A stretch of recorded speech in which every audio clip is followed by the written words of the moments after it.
All right, welcome back. Deloading V8, Burns Brothers Performance. Tonight's word of the day is perseverance. Persistence in doing something despite difficulty or delay in achieving success. I would say that this 406 is that definition to a T. As they say, third time's a charm.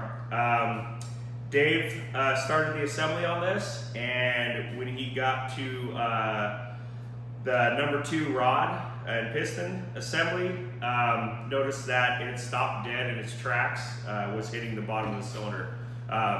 If you've seen the other 2 videos, you kind of know what we went through. Last night we tore this thing down, did some clearancing, and started assembly thinking we had enough clearance, and well, we didn't. So Dave left it here overnight. I tore into it this evening, took it back apart, masked everything off again, and did some grinding. I just got done putting it back together, and I'm happy to say that it has all 8 rods and pistons in it.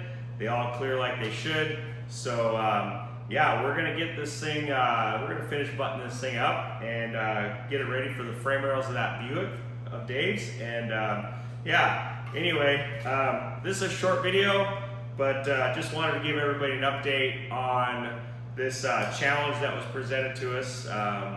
Yeah, let you all know that we achieved success on this one. So stay tuned for more on this Buick. It should be a pretty sweet little street car when this thing's done. I believe that he's going to be doing some drag and drive stuff with this thing, hopefully. So stay tuned.